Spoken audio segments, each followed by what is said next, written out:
Bonjour à tous, c'est Wilfried. Je vais vous présenter du coup l'application Surveille sur le système EAS 301 Pro, qui est un système d'autoguidage avec volant électrique. Je suis distributeur sur la France, je suis agriculteur dans l'Oise, et là je vais profiter d'un travail de déchômage pour vous, du coup, vous présenter un petit peu la partie application.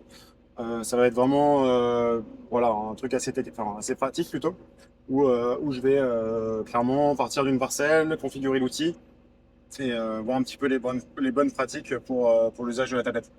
Donc là, vous aviez une vidéo sur la partie installation, sur un Gender, la partie configuration. Et là, ça va être plutôt la partie utilisation de l'interface. J'ai quelques questions sur le sujet, donc ça me permet de faire un peu de mise au point général. Et si vous me découvrez sur cette vidéo, vous avez pas mal d'informations sur le site rtk-précision.fr et d'autres vidéos sur la chaîne que vous pouvez consulter. Donc, première chose, normalement, vous devez être en RTK. Donc le but avant de commencer toute configuration, c'est d'être en RTK au niveau de l'angle droite de la tablette. Si vous n'êtes pas connecté en RTK, deux solutions. Soit, soit du coup, vous avez votre carte de SIM qui n'est pas activée ou vous ne captez pas, donc on regarde si on a bien la 4G qui est activée. Donc pour faire ça, en fait, si vous voulez, là, on est sur une tablette Android, donc pour sortir toute la partie menu, je viens glisser mon doigt ici et je peux voir les paramètres comme sur votre téléphone, ce genre de choses, et voir un petit peu ce qui se passe. Vous venez vérifier que vous avez bien la 4G. Et sinon, si vous voulez accélérer ou forcer un petit peu la connexion, vous allez sur cette partie-là. Vous allez sur Encrypt. Et là, on vient faire, hop, un petit coup de déconnecter et reconnecter. Donc là, on voit que je me suis déconnecté. Hop, et on est connecté. Voilà. C'était au cas où vous n'aviez pas la connexion RTK. Mais en général, quand on allume le système, ça se connecte automatiquement. Et maintenant, on va aller donc créer une parcelle. On va d'abord regarder l'outil. Alors moi, l'outil, il est déjà créé. Si on veut créer un outil, c'est très simple. Donc, outil, sélectionner un outil. Donc là, je peux faire nouveau. Donc là, moi, j'ai mon Teradisc qui est créé. Je vais lui rentrer le type d'outil. On a différents choix, semoir, standard, pulvérisateur. On va lui rentrer sa largeur d'outil, son chevauchement et son décalage. Donc décalage avant-arrière, moi je mets 0, mais on aurait pu mettre il y a un petit peu de distance derrière, mais je l'ai pas mis. Et sinon, moi j'ai un petit effet où il tire un petit peu, donc j'ai mis un décalage de 0,06 mètres, donc 6 centimètres pour venir corriger du coup le décalage de mon outil. Donc ça, c'est à vous de venir renseigner votre outil.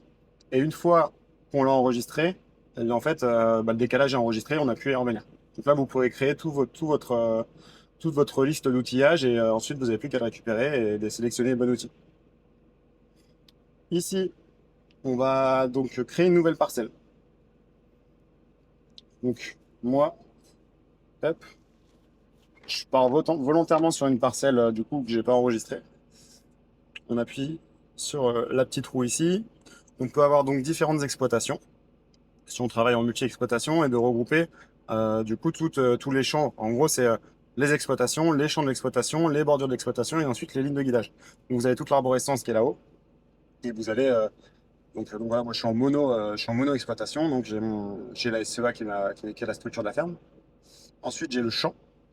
J'en profite également pour supprimer des parcelles. C'est ici que ça se passe. Donc vous allez sur champ et ici en fait vous avez toute l'arborescence pour venir éventuellement supprimer s'il y a besoin. Donc là on va rester sur la partie création. On reste sur la SEA. Je vais créer mon nouveau champ. Alors j'ai fait modification. Hop. On va faire le nouveau champ. Le nouveau champ il s'appelle petite ferme. Je pense que chacun a un des noms assez marrants sur chaque parcelle. Donc petite ferme, je crée la nouvelle parcelle. Je fais suivant. J'ai pas de bordure. En gros, c'est si je voudrais, par exemple, venir réintégrer des bordures d'un autre système. Donc, il suffirait de mettre une clé USB sur la tranche de la tablette et de venir, du coup, importer éventuellement des fourrières d'un autre système que vous pourriez avoir sur la ferme. Donc, j'ai pas de bordure pour l'instant. On va l'enregistrer juste après.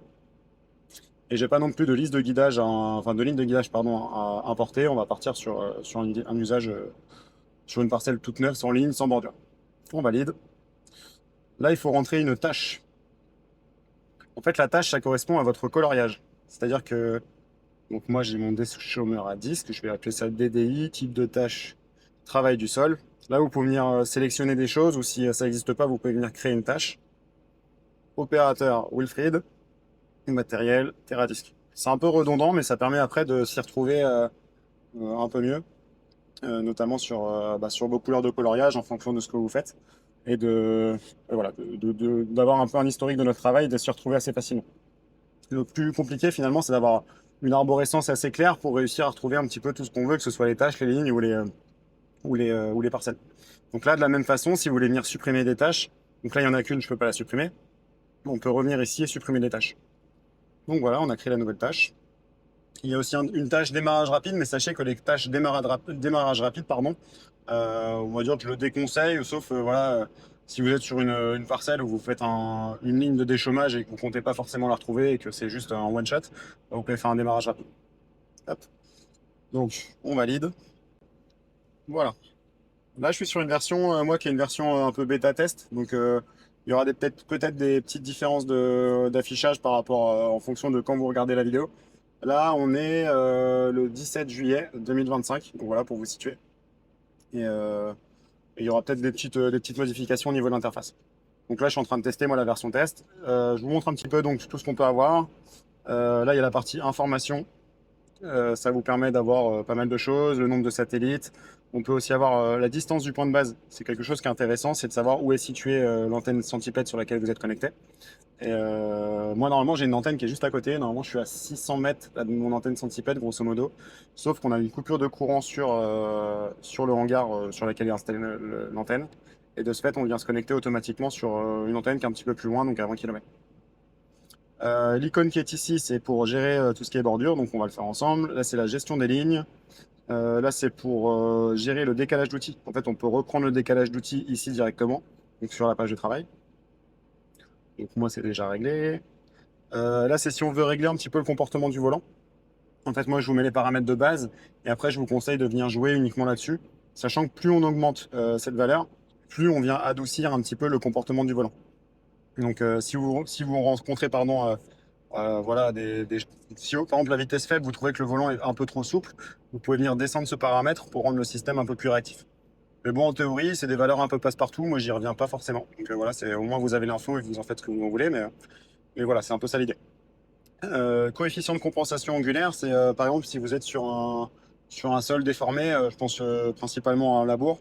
Donc c'est plutôt là-dessus qu'on vient jouer. Donc si vous êtes voilà, sur un labour, vous pouvez venir mettre un facteur de 2, de 3, etc. pour venir un petit peu adoucir le côté voilà, coefficient de compensation angulaire. Mais voilà, là, on est sur un déchômage sur une parcelle relativement meuble, enfin relativement dure et stable. Donc on va le laisser à zéro. Voilà. Là, on ne peut pas activer encore ce qu'on appelle le U-turn, donc le demi-tour automatique, parce que pour ça, il faut soit qu'on ait créé une ligne, et dans ce cas-là, on pourra activer le demi-tour manuel en appuyant sur un bouton, ou soit créer une ligne de tour pour pouvoir ensuite du coup activer le demi-tour automatique. Donc voilà, on a fini la partie du coup un petit peu réglage. Ici, on a l'activation de l'autoguidage quand on a une ligne. Donc là, j'ai pas de ligne, donc ça ne marche pas. Là, c'est le coloriage, mon coloriage de travail. Ici, je peux activer ma caméra qui viendra se mettre ici. En fait, le système, il y a une caméra qui peut se mettre en option derrière. Voilà. La partie 3D, c'est pour passer voilà, les différentes vues. Rien de bien sorcier. Et là, si on veut fermer la tâche, donc si on veut fermer notre coloriage, on vient appuyer ici pour ressortir. Donc là, on va commencer du coup par faire le tour de la parcelle. Et j'enregistre un petit peu mon écran à ce moment-là et puis on va voir ensemble. Donc, tour de parcelle, on va créer les premières lignes, on va faire une ligne AB simple, puis une ligne A et K, et ensuite on fera la bordure le long du bois avec une ligne courbe. Donc pour la création de la ligne, je vais aller sur mon tour de parcelle qui se trouve ici. Hop. Et là je vais créer une ligne, plus ligne de tour. On peut soit faire soit ce sera la limite de mon outil à droite, soit ce sera la limite de mon outil à gauche. Donc petite astuce, c'est que moi je me mets en centrale. J'ai tendance à mettre pour organiser mes lignes de tour parce qu'en fonction de comment on peut découper des parcelles, ça peut changer. Donc là je vais mettre 2025. Bon là c'est une parcelle isolée, il n'y a pas de raison que ça change. Donc je mets 2025 et je vais me mettre dans la haute tonneau sans forcément aller chercher la bordure de bois. parce que ça me permet d'économiser un passage. En fait, j'aime bien, dans un premier temps, mettre un coup dans la ligne dans ma roue de tonneau pour éviter de me taper les fesses quand j'arrive en fourrière. Et donc, l'idée, c'est d'en profiter, de faire ce passage dans la roue et en même temps enregistrer ma ligne de tour. Et ensuite, je viendrai mettre un décalage sur la ligne. Donc, moi, je suis à 18 mètres, mon tonneau fait 36. Donc, je suis à 18 mètres, donc je sais qu'en mettant un décalage à près de 18 mètres à droite, j'aurai du coup ma ligne de tour qui sera normalement nickel. Voilà. Allez, on va lancer. J'appuie sur Start. Hop. Et là, je fais une petite pause ou une petite vue, une autre vue le temps que je fasse le tour. Et puis je vous reprends à la fin quand j'ai terminé mon tour de parcelle.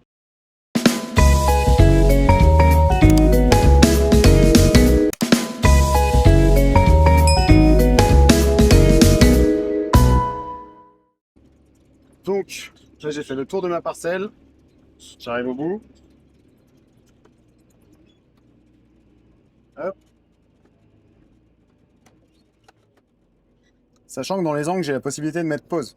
Donc là, dans mon cas, la parcelle a plutôt des angles un petit peu arrondis, donc je ne suis pas allé reculer dans les angles. Et comme je suis dans la roue de tonneau, finalement, j'ai tourné de façon un petit peu arrondie, donc ça va me faire ma fourrière. Donc je valide. Donc ça, là, j'aurais pu mettre pause dans mes angles et reprendre un petit peu mes angles comme je le souhaitais. Donc là, hop, on termine. On confirme. Donc maintenant qu'on a fait notre ligne de tour. Alors c'est bien, sauf que j'ai fait dans ma roue de tonneau. Donc je vais venir modifier du coup mon décalage de ligne. Je peux décaler ma ligne de tour. Donc là c'est mon tour. Ce qui est pas mal, c'est qu'on a la petite parcelle cadastrale pour venir se repérer. Et là je vais lui dire, ok, par contre tu viens te décaler de 18 mètres. Donc on va lui mettre 1800 cm. On va lui dire que c'est vers l'extérieur. Hop, et il vient me recaler ma ligne de tour comme il faut. Et là je peux valider. Il me recharge la ligne. Et donc ma ligne est bien, du coup, là où elle doit être, c'est-à-dire à 18 mètres du centre de ma roue de tonneau. Création des lignes. Donc je vais commencer par une ligne A plus cap et je finirai peut-être par une ligne AB pour vous montrer, mais il n'y a pas grand-chose qui diffère. L'avantage de la ligne A plus cap, c'est-à-dire que je fais un point A, j'oriente plus ou moins le nez de mon tracteur, je fais mon point B, ça me donne un angle. Et comme là, je suis pour un travail du sol qui ne sera pas forcément utile le reste de l'année et qui est un peu aléatoire chaque année, du coup, je fais un A plus cap qui va très bien. On va créer notre ligne de travail. Pour ça, on va sur l'icône qui est ici, plus. J'ai tendance à dire qu'il faut quand même toujours essayer de renommer ces lignes, enfin de donner un nom à ces lignes, parce que sinon vous allez vous retrouver avec des lignes où vous ne saurez pas trop à quoi ça sert. On fait plus, on choisit le type de ligne, donc moi je vais utiliser cette ligne-là.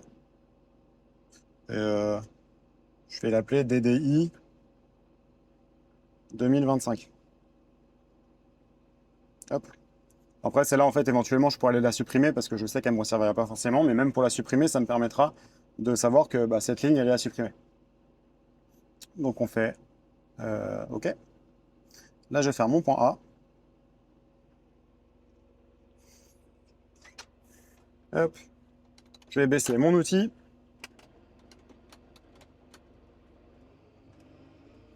Et je vais prendre un léger biais par rapport au sens de mon SMI. Pas trop.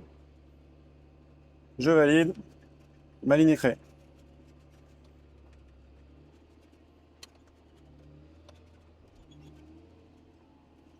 Hop.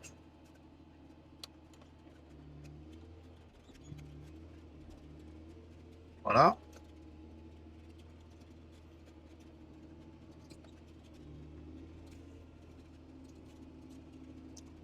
Là, on est sur la ligne AB. Sur la ligne A plus cap, pardon. Donc on voit là le point bleu. Le point bleu qui est sur l'écran, là, c'est le B qu'il est venu créer par rapport à l'orientation que j'ai donnée.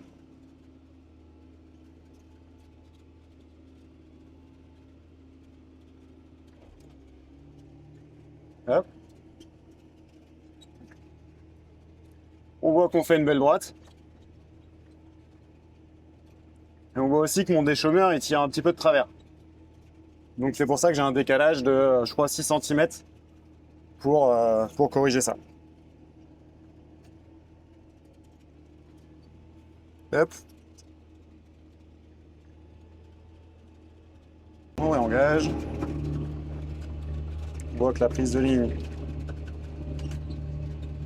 Bon, je trouve que la prise de ligne est vraiment géniale. Donc, on a vu du coup le passage à un train sur deux qui est vraiment pratique. Comme je disais, il n'y a pas de dérive du tout, chose qui n'est pas possible avec des systèmes qui sont non corrigés RTK. C'est-à-dire que quand vous avez des systèmes traditionnels en intégré sans abonnement, souvent vous êtes sur une correction GPS qui marche très bien en aller-retour. Par contre, dès que vous commencez à faire un train sur deux, finalement vous avez une dérive permanente qui vient se créer là-dessus. Et quand vous revenez sur votre passage intermédiaire, souvent vous êtes décalé et vous avez l'obligation de venir retoucher manuellement du coup pour pouvoir recaler votre ligne. Et l'avantage du RTK, c'est justement de n'avoir aucun décalage, d'être répétable dans le temps. Donc mes lignes de tour qui sont enregistrées là, elles ne vont pas bouger, elles resteront en permanence stockées dans ma tablette. J'ai la possibilité de les sauvegarder, de les passer d'une tablette à l'autre. Et maintenant, je vais vous montrer une fonctionnalité top qui est inclus d'office dans le système. Du coup, c'est la fonction U-turn, donc demi-tour automatique. Pour ça, c'est très simple. Donc on va sur la petite clé ici. On vient cocher ici. On a 3 modes de fonctionnement. Donc déjà, on peut le désactiver ou l'activer. On a le demi-tour automatique. On a le demi-tour automatique en bout de ligne AB. Donc pour ça, il faut quand même avoir une parcelle assez rectiligne. Ça veut dire que si vous avez un beau rectangle, vous pouvez faire le point A, le point B. Et dès qu'il va arriver sur le point B, il va faire son demi-tour. Sauf que si vous êtes en pointe, forcément, ça marche pas bien.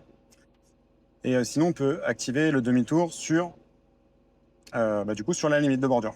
On va lui dire qu'on veut sauter une ligne. On peut lui demander le type de demi-tour qu'on va faire. Donc il y a du coup 4 types de demi-tour. Donc moi, c'est celui que j'utilise le plus. Si vous voulez passer d'un train à l'autre, je pense surtout quand vous êtes avec une rotative et un semoir, en fait, il va vous faire votre demi-tour en faisant du coup un premier passage à gauche. Il va vous faire un bip. Il va vous dire de faire une marche arrière. Vous faites une marche arrière, il va vous refaire un bip. Et vous repassez en marche avant. Et vous reprenez la ligne qui est à côté. Et ça, il fait le demi-tour mieux que vous. Parce qu'en fait, il fait toujours le même mouvement, chose qu'on essaie de reproduire, mais on est toujours un petit peu à côté. En tout cas, c'est mon avis quand on était en rotatif, enfin avec un semoir avec rotative, ou quand on faisait cette manœuvre, il y a une optimisation un peu du temps à avoir sur le demi-tour. Les boucles comme ça, où on serre à gauche, on vient à droite, enfin voilà. Donc moi, j'utilise ça, ça va bien, au choix. Ici, on règle nos angles de braquage, on a les distances minimales de prévision. Donc moi je veux qu'il déclenche son demi-tour à 17 mètres. Donc il va enclencher son demi-tour à 17 mètres. Bon. Et là on peut enclencher le demi-tour et on regarde ça ensemble. Donc hop, on va l'activer, on valide. Là on lui dit que quand tu arrives au bout, on peut lui dire tu sautes là, donc on lui a configuré pour qu'il saute un train. Donc on veut qu'il saute un train à gauche pour aller attraper la ligne qui est ici. Donc voilà. Et là, on va engager le guidage et je vous remets la vidéo quand j'arrive au bout et qu'il engage son demi-tour. J'arrive au bout de mon passage et donc du coup là, il va engager le demi-tour tout seul. Donc j'ai juste à relever mon outil et il va se débrouiller pour faire le demi-tour. Hop. Genre la petite alarme. Donc là, je passe ma fourrière qui est à 18 mètres. Hop. Là, ça vient de sonner. Et engage le demi-tour.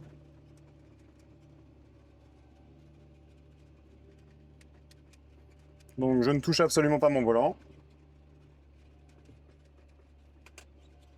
Et je réengage.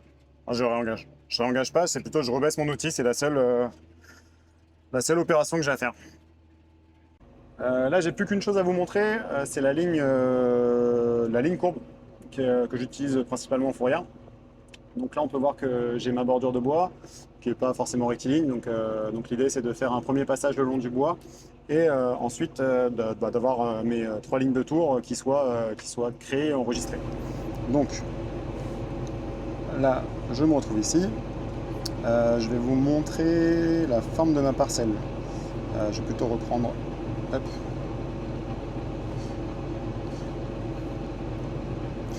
Donc, je vous montre la forme de ma parcelle. Donc ma parcelle, elle est comme ça. Et là, je vais faire la ligne qui est là. Et ensuite, je vais faire la ligne qui est ici. Donc en fait, je peux faire 2 lignes. Donc je fais une ligne courbe là et une grande ligne courbe ici. Et j'aurai que 2 lignes de fourrière ici, pour cette parcelle. Donc parfois, j'en ai 4. Je peux en avoir une ici, une ici, une ici, une ici. Mais l'avantage, c'est que quand on vient sélectionner notre ligne, on voit exactement où elle est située sur le cadastre. Donc même si on a mal renseigné les noms, on peut facilement se retrouver dans sur la petite carte. Donc ça c'est pratique. Donc création de la ligne de ligne de courbe, pardon. Donc voilà, on fait plus. On prend ligne AB et là on vient la renommer. Enfin moi j'aime bien les renommer. Et je vais appeler ça F bois. On prend la ligne équidistante. Donc j'ai posé mon outil, je suis le long de mon bois. Bon là je vous reprendrai juste à la fin parce que j'ai pas envie de mettre le déchômeur dans les arbres. Mais donc je fais A puis B. Et ensuite on voit ensemble.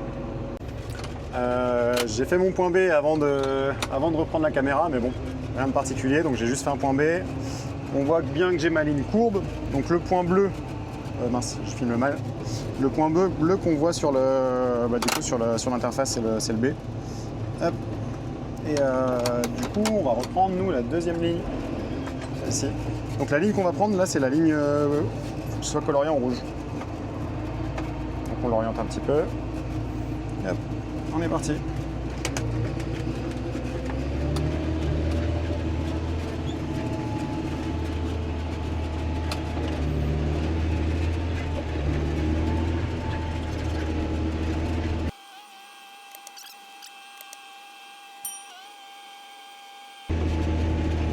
Donc là on est à 13 km/h.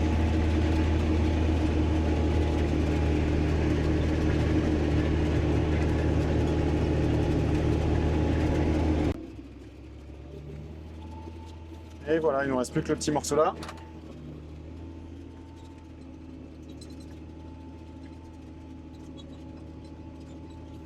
Et c'est comme ça que je gère du coup mes fourrières. Ligne droite souvent dans le cœur de la parcelle ou alors une ligne de courbe qui suit tout le long d'une parcelle quand la fourrière est un petit peu biscornue. On a des fourrières un peu qui suivent des chemins et ça m'arrive de faire travailler toute la parcelle avec une ligne courbe. Sachant que sur la ligne courbe, on ne peut pas activer le demi-tour automatique. Le demi-tour automatique, il ne marchera que sur les lignes AB, ligne droite. Petite fonctionnalité voilà, que j'ai oublié de présenter, je vais vous la faire assez rapidement. Donc c'était la création de lignes de bordure. Donc je vais reprendre ma ligne droite. Hop. Donc là, on va créer une ligne de bordure. On va faire plus.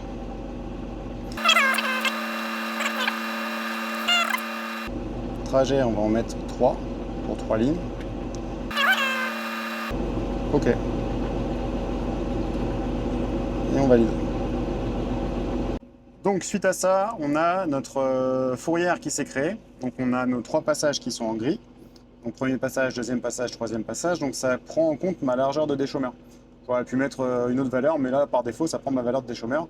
Donc ça c'est ma fourrière extérieure et ça c'est ma fourrière un petit peu intermédiaire qui est en noir ici. Donc je répète mes 3 passages en gris, 1, 2, 3 et mes limites de fourrière de chaque côté en noir. Voilà, ça permet d'avoir un repère visuel pour par exemple relever un semoir ou ce genre de choses pour éviter de doubler en fourrière. Donc voilà, c'était la petite option sympathique mais pratique pour ce genre de choses. Changement de décor, je me rends compte que j'ai pas fait de conclusion à cette vidéo. Donc déjà, si vous êtes arrivé jusque là, je vous remercie parce que on est sur un format qui est quand même assez long. Il y avait pas mal de choses à montrer, j'en ai peut-être oublié, donc si vous avez des questions, n'hésitez pas à les poser en commentaire. Juste pour recentrer, donc, je suis Wilfried, à la base je suis agriculteur dans l'Oise. Je suis aussi distributeur de la marque E-Surveille. Le créneau qu'on choisit, c'est de vous fournir un kit installable par vous-même, de documenter au maximum tout ce qui est installation, de vous aider à travers un groupe WhatsApp. Tous les clients en fait, se retrouvent sur un groupe WhatsApp où on peut échanger sur vos problématiques éventuelles sur l'installation. Jusqu'à maintenant, on arrive à répondre, je pense, assez rapidement. On a déjà les premières personnes qui ont installé leur kit qui répondent parfois à ma place. Donc je pense à terme qu'on aura une bonne dynamique sur le groupe. Et on aura également un groupe Facebook sur la partie plutôt historique installation pour avoir un petit historique de tout ce qui a pu se faire en installation et vous puissiez retrouver en fonction de vos modèles de tracteurs, si quelqu'un est déjà passé par là, des petites astuces sur comment fixer l'anti-rotation, sur comment passer vos câbles, etc. Donc on cherche à avoir une proximité client, une vente directe. On a pour principe de vendre en direct avec un rapport qualité-prix qui sera, je pense, intéressant et de rester sur cette philosophie-là. Je pense que c'est ce qui nous démarquera et voilà, c'est un peu... Je voulais en profiter un petit peu sur cette vidéo pour redonner un petit peu le concept. Et si vous voulez plus d'informations, il y a notre site internet, donc rtk-précision.fr. Voilà, bah écoutez, à très bientôt. C'était Wilfried. Au revoir.